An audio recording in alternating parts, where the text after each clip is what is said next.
കഴിഞ്ഞ വീഡിയോയിൽ നമ്മൾ പറഞ്ഞു നിർത്തിയത് പെറിയുടെ പേര് കേൾക്കുമ്പോൾ ഡോക്ടറുടെ മുഖം മാറുന്നതാണ്. എലായി പറയുന്നുണ്ട്, പെറിയെക്കുറിച്ച് എനിക്ക് എല്ലാം അറിയാം. ഡോക്ടർ വേഗം തന്നെ അവനൊരു ഇഞ്ചക്ഷൻ കൊടുത്തിട്ട് ആളെ മുറി കൊണ്ട് കിടത്താണ്. പിന്നെ കാണിക്കുന്നത് റോസ് നോക്കുമ്പോൾ പോളും ഡോക്ടറും മാറി നിന്നിങ്ങനെ സംസാരിക്കുകയാണ്. റോസ് അടുത്ത് ചെല്ലുമ്പോഴേക്കും അവർ വിഷയം മാറ്റും. ഡോക്ടർ പറയുന്നുണ്ട്, കഴിഞ്ഞ സ്റ്റേജ് 2 ഞാൻ വിചാരിച്ച പോലെ അത്ര ശരിയായില്ല. ആ മരുന്നിനോട് അവൻ്റെ ശരീരം അങ്ങോട്ട് പ്രതികരിക്കുന്നില്ല. ഡോക്ടർ എന്നിട്ട് ഒരു മരുന്ന് എലയ്ക്ക് കൊടുക്കാൻ വേണ്ടി കൊണ്ടുപോവാണ്.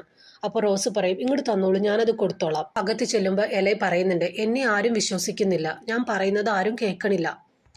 അമ്മ പറയാണ്, മോനെ ഞാൻ വിശ്വസിക്കുന്നുണ്ട്, നീ പറഞ്ഞത് ശരിയായിരിക്കും, നീ കണ്ടിട്ടുണ്ടാകും, പക്ഷേ നീ കണ്ടതെല്ലാം സത്യമാകണമെന്നില്ല. ഒരുപാട് അന്വേഷിച്ചിട്ടാണ് നമുക്ക് ഈ ഡോക്ടറെ കണ്ടുപിടിച്ചത്.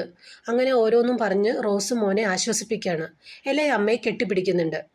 അങ്ങനെ അവൻ നോക്കുമ്പോൾ ആ കബോർഡിൻ്റെ ഡോറ് അവിടെ മാറ്റി വച്ചിട്ടുണ്ട്.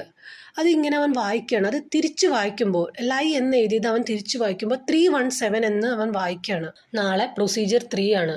അപ്പോൾ അതിന് വേണ്ടിയിട്ട് ഉറങ്ങാനായിട്ട് റോസ് എലയിടയ്ക്ക് ഒരു മരുന്ന് കൊടുക്കും. പക്ഷെ ആളത് കഴിക്കണ പോലെ കാണിച്ചിട്ട് റോസ് പോകുമ്പോൾ അത് തുപ്പിക്കളയും. പിന്നെ നമ്മളെ കാണിക്കുന്നത് ആ സ്പേസ് സ്യൂട്ട് ഡോക്ടർ ബേസ്മെന്റിൽ കൊണ്ടുപോയി കത്തിക്കണതാണ്. വിൻഡോസിൽ എന്തോ വന്നടിക്കണ ഒച്ച കേൾക്കുമ്പോൾ എലയ്ക്ക് സന്തോഷമാകും. ഓ, അത് ഹെയ്ലിയാണ്.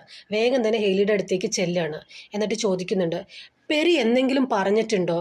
ഈ ഗോസ്റ്റുകൾ അവനെ സഹായിക്കാനാണോ അതോ ഉപദ്രവിക്കാനാണോ ശ്രമിച്ചതെന്ന്? എന്നെ അവർ സഹായിക്കുന്നത് പോലെയാണ് എനിക്ക് തോന്നുന്നത്. അവരെന്നെ രക്ഷപ്പെടുത്താൻ വേണ്ടിയിട്ടാണ് അന്ന് ആ ചേംബറിൻ്റെ ഉള്ളിൽ കൊണ്ടുവന്നിട്ടത്.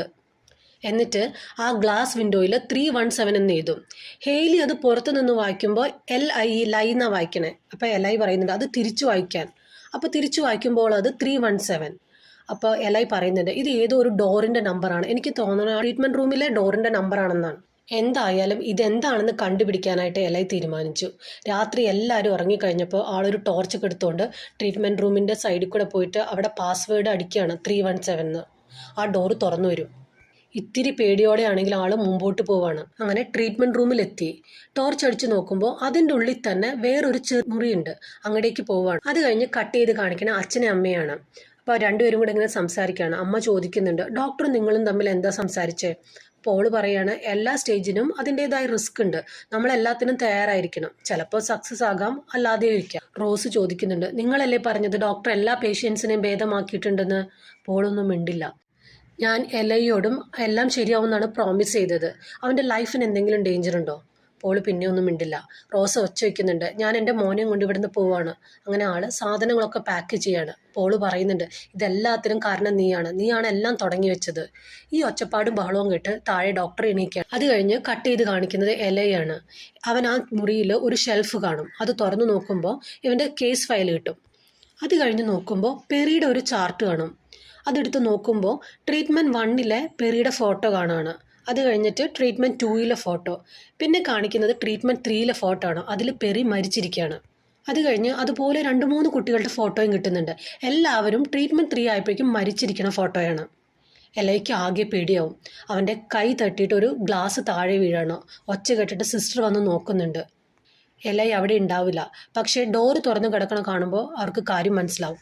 എലൈ നേരെ ഓടി പോളിൻ്റെ അടുത്തേക്ക് ചെല്ലാണ്. അത് കഴിഞ്ഞ് കട്ട് ചെയ്ത് കാണിക്കുന്ന റോസിനെയാണ്. റോസ് ആണെങ്കിൽ സാധനങ്ങളൊക്കെ പാക്ക് ചെയ്ത് വണ്ടി വയ്ക്കുകയാണ്. അപ്പോൾ ഡോക്ടർ ചോദിക്കുന്നുണ്ട്, ഇവനെയും കൊണ്ട് എവിടെ പോകാനാണ്? ആ ചില്ലുകൂട്ടിലിട്ട് വളർത്താനാണോ ജീവിതകാലം മുഴുവനും? ഇവിടെയാണെങ്കിൽ അവനെ രക്ഷിക്കാനായിട്ട് 1% ചാൻസ് എങ്കിലും ഉണ്ടാവും. അവസാനം ഡോക്ടർ ഇവിടെ നിൽക്കാനായിട്ട് റോസിനെ കൺവിൻസ് ചെയ്യാണ്. അത് കഴിഞ്ഞ് കാണിക്കുന്നത് എലൈ പോളിൻ്റെ അടുത്ത് പറയാണ്, നമുക്കിപ്പോൾ തന്നെ ഇവിടെ നിന്ന് പോകണം. അമ്മ എവിടെയാ? ഞാൻ ഡോക്ടർ ഹോൺസിൻ്റെ മുറിയിൽ ഫയൽസൊക്കെ കണ്ടു. ഒറ്റ പേഷ്യൻസും പ്രൊസീജിയർ 3 കഴിഞ്ഞ് ജീവിച്ചിരുന്നിട്ടില്ല. പക്ഷേ ഇതൊക്കെ കേട്ടിട്ടും പോളിന് വലിയ ഞെട്ടലൊന്നുമില്ല. വേറെന്തൊക്കെയോ പഴയ കാര്യങ്ങളൊക്കെ ഇങ്ങനെ പറഞ്ഞുകൊണ്ടിരിക്കുകയാണ്. എന്നിട്ട് എലയെ അടുത്തേക്ക് വിളിക്കുന്നുണ്ട്. അപ്പോൾ എലൈ ചോദിക്കുന്നുണ്ട്, അച്ഛൻ എന്താ ഇങ്ങനെ വീടായിട്ട് പെരുമാറുന്നേ? സംസാരിച്ചു കൊണ്ടിരിക്കുന്നതിനിടയിൽ പോള് ഒരു ഇഞ്ചക്ഷൻ എടുത്തിട്ട് എലയെ കുത്താണ്. അപ്പോഴേക്കും ഡോക്ടറും റോസും ഒക്കെ വരികയാണ്. അവർ പ്രൊസീജിയർ 3ക്ക് വേണ്ടിയിട്ട് എലയെ കൊണ്ടുപോവുകയാണ്. അപ്പോൾ എല ഇങ്ങനെ വിളിച്ചു പറയുന്നുണ്ട്, എല്ലാ പിള്ളേരും മരിച്ചു, ഇവരെന്നെ കൊല്ലാൻ കൊണ്ടുപോവാണ്. ട്രീറ്റ്മെൻറ്റ് റൂമിൻ്റെ അടുത്തെത്തുമ്പോഴേക്കും എന്തോ പൊട്ടിത്തെറിക്കണം വെച്ചിട്ട് എല്ലാവരും നോക്കുമ്പോൾ പുറത്ത് ആ കാറ് നിന്ന് കത്താണ്. എല്ലാവരുടെയും ശ്രദ്ധ മാറുമ്പോൾ എലൈ സിസ്റ്ററുടെ കൈ കടിച്ചിട്ട് ഓടി ട്രീറ്റ്മെൻറ്റ് റൂമിലേക്ക് പോവാണ് ആ ഫയൽ എടുക്കാൻ.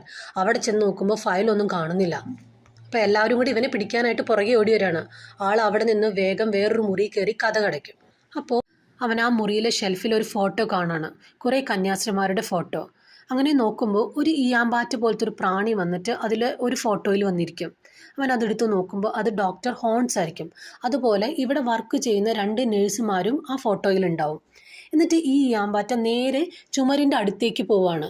അപ്പോൾ അവൻ നോക്കുമ്പോൾ അവിടെ ഒരു ഗ്യാപ്പ് ഉണ്ട്. അത് തുറന്ന് നോക്കുമ്പോൾ താഴെ ബേസ്മെൻറ്റിലേക്കുള്ള ഡോറാണ്. മൂക്ക് പൊത്തി ആൾ താഴേക്ക് ഇറങ്ങി ചെല്ലാണ്. അപ്പോൾ അവിടെ ഗ്രില്ലിട്ടൊരു മുറി കാണുന്നുണ്ട്.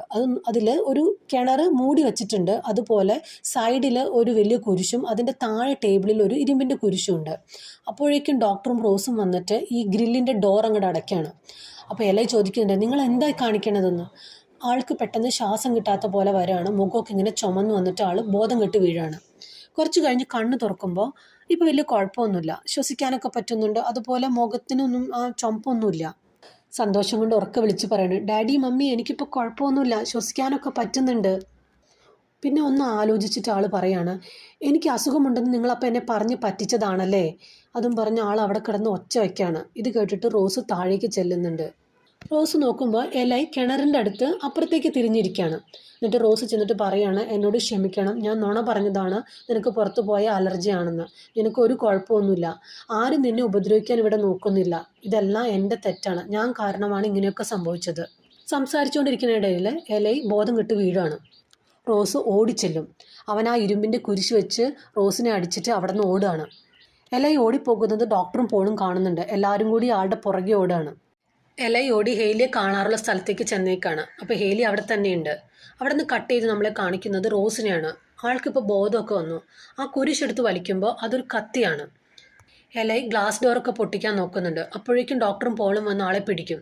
അപ്പോൾ ഹെയിലി പറയുന്നുണ്ട്, നീ ഒന്നും കൊണ്ടും പേടിക്കണ്ട, നീ മറ്റുള്ളവരെ പോലെയല്ല, നീ ശക്തനാണ്, ഇതിൽ നിന്നെല്ലാം നീ രക്ഷപ്പെടും. റോസ് ഇപ്പോഴാണ് ആ കിണർ ശ്രദ്ധിക്കുന്നത്. അതിൻ്റെ അടപ്പ് തള്ളി മാറ്റുമ്പോൾ കുറേ കുട്ടികളുടെ ദ്രവിച്ച ബോഡി കാണുകയാണ്. ആൾ ഞെട്ടിപ്പോകും. അപ്പോൾ എലൈ പറഞ്ഞതെല്ലാം ശരിയായിരുന്നു. എല്ലാവരും കൂടി എലയെ പിടിച്ച് ടേബിളിൽ കിടത്തിയേക്കാണ്. കൈയും കാലും ഒക്കെ കെട്ടിവെച്ചിട്ടുണ്ട്. അപ്പോഴാണ് റോസ് ഡോക്ടറുടെ മേത്ത് ഒരു കത്തിയും വെച്ചുകൊണ്ട് അങ്ങടേക്ക് വരുന്നത്. എന്നിട്ട് പറയുന്നുണ്ട്, ഇവൻ പറഞ്ഞതെല്ലാം ശരിയായിരുന്നു, ഞാൻ കുറേ കുട്ടികളുടെ ബോഡി കണ്ടു, ഇവരാരെയും രക്ഷിച്ചിട്ടില്ല. അപ്പോൾ ഡോക്ടർ പറയുന്നുണ്ട്, എലൈ ശക്തനാണ്, അതുകൊണ്ടാണ് ഈ ട്രീറ്റ്മെൻ്റ് ഒന്നും അവനിൽ വർക്ക് ചെയ്യാഞ്ഞത്. റോസ് വേഗം തന്നെ എലയുടെ കെട്ടടിക്കാൻ നോക്കുന്നുണ്ട്. എന്നിട്ട് പോളിൻ്റെ അടുത്ത് പറയുന്നുണ്ട്, നമുക്ക് വേഗം തന്നെ ഇവിടുന്ന് രക്ഷപ്പെടണം. പോള് വേഗം തന്നെ കത്തി മേടിച്ചിട്ട് ഡോക്ടറുടെ കൈ കൊടുക്കുന്നുണ്ട്. എന്നിട്ട് പറയാണ്, അവനെ രക്ഷിക്കുക. അവർ റോസിനെ അവിടെ നിന്ന് പിടിച്ചു മാറ്റാണ്. ഇപ്പോഴാണ് ഈ സിനിമയിലെ ശരിക്കുള്ള ട്വിസ്റ്റ് നമ്മളെ കാണിക്കുന്നത്. ഡോക്ടർ വേഗം തന്നെ ബൈബിളൊക്കെ എടുത്തു വെച്ച് പ്രാർത്ഥിക്കുകയാണ്. എന്നിട്ട് പറയുന്നുണ്ട്, നിന്റെ അസുഖം പുറത്തല്ല, നിന്റെ ഉള്ളിൽ തന്നെയാണ്. എലയ്ക്കാണെങ്കിൽ ഒന്നും മനസ്സിലാവുന്നില്ല. ഡോക്ടറാണെങ്കിൽ ബൈബിളിലെ വചനങ്ങളൊക്കെ ഇങ്ങനെ പറഞ്ഞുകൊണ്ടിരിക്കുകയാണ്. എന്നിട്ട് ഒരു വെള്ളം എടുത്തിട്ട് അവൻ്റെ മേത്ത് തളിക്കുന്നുണ്ട്. അപ്പോഴേക്കും എലയുടെ ശരീരം പൊള്ളാൻ തുടങ്ങും. ഡോക്ടറും സിസ്റ്റർമാരും ഒക്കെ ബൈബിളിലെ വചനങ്ങൾ ഇങ്ങനെ ഉറക്കെ പറഞ്ഞുകൊണ്ടിരിക്കുകയാണ്. അപ്പോഴേക്കും ലൈറ്റൊക്കെ ഇങ്ങനെ കെടാനും മിന്നാനും ഒക്കെ തുടങ്ങണം. എലയാണെങ്കിൽ അലറി പൊളിക്കുകയാണ്. അപ്പോൾ ഈ ഡോക്ടർ അവൻ്റെ മേത്ത് ഒഴിക്കുന്നത് ഹോളി വാട്ടറാണ്. അത് മേത്ത് വീഴുമ്പോഴേക്കും അവൻ്റെ ശരീരം ഇങ്ങനെ പൊള്ളാൻ തുടങ്ങും. ഡോക്ടർ വേഗം തന്നെ കത്തി എടുത്തിട്ട് എലയുടെ നെഞ്ച് നോക്കി ഇങ്ങനെ കുത്താൻ വരികയാണ്. കുത്താൻ ഓങ്ങുമെങ്കിലും താഴേക്ക് ഇറക്കാൻ ഡോക്ടർക്ക് പറ്റുന്നില്ല. എലൈ ഡോക്ടറെ സൂക്ഷിച്ച് നോക്കുമ്പോൾ ഈ കൈ തിരിഞ്ഞ് ഡോക്ടറുടെ നെഞ്ചത്ത് തന്നെ കുത്താണ്. അപ്പോഴേക്കും കയ്യിലും കാലിലൊക്കെ കെട്ടഴിയുന്നുണ്ട്. മുഖമൊക്കെ ഇങ്ങനെ മാറി വരികയാണ്. ഡോക്ടർ സിസ്റ്ററും ഓടി രക്ഷപ്പെടാൻ ശ്രമിക്കുന്നുണ്ട്.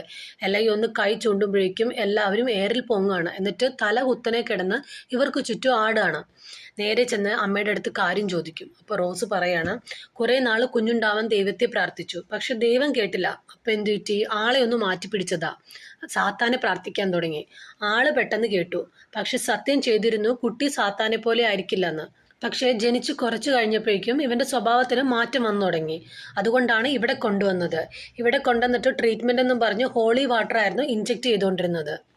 ഡോക്ടറും സിസ്റ്ററും എയറിൽ നിന്ന് കത്താണ്. ഇതിനിടയിൽ പോള് കത്തിയുമായി വന്ന് എലയെ കുത്താൻ നോക്കുന്നുണ്ട്. എലയെ ആളുടെ മുഖം തന്നെ ചിതറിച്ച് കളയും. അത് കഴിഞ്ഞ് കാണിക്കുന്നത് അവിടെ നിന്ന് പുതിയ ഒരാളെ വരുന്ന എലയാണ്. ആ വീട് മുഴുവനും കത്തി നശിപ്പിച്ചിട്ടാണ് ആൾ പുറത്തേക്ക് വരുന്നത്. പുറകെ റോസും ഉണ്ട്. പുറത്ത് ഹെയ്ലി വെയിറ്റ് ചെയ്യാണ്. ഇപ്പോഴാണ് എലയ്ക്ക് മനസ്സിലാവുന്നത് ഈ ഹെയ്ലി ഇവൻ്റെ ഹാഫ് സിസ്റ്ററാണ്, അതായത് ഈ സാത്താൻ്റെ തന്നെ വേറെ മോള്. ഇവിടെ വെച്ച് ഇവനെ രക്ഷിക്കാൻ നോക്കിയതെല്ലാം ആ സാത്താൻ്റെ തന്നെ വേറെ മക്കളാണ്. അവരെ ഇതുപോലെ ഇവിടെ കൊണ്ടുവന്ന് ഹോളി വാട്ടറൊക്കെ ഇൻജെക്റ്റ് ചെയ്ത് മാറ്റാൻ നോക്കിയിരുന്നു. പക്ഷേ അവരെ പറ്റിയില്ല, അവരെല്ലാം മരിച്ചു പോകും. ഇവൻ ഇത്തിരി കൂടി ശക്തനായതുകൊണ്ട് ഇവർക്ക് ഇവനെ ശരിയാക്കാൻ പറ്റിയില്ല.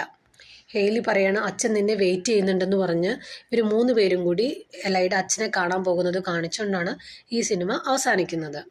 എല്ലാവർക്കും സിനിമ ഇഷ്ടപ്പെട്ടാമെന്ന് വിചാരിക്കുന്നു. അടുത്തൊരു സിനിമയുമായിട്ട് വേറെ വീഡിയോയിൽ കാണാം.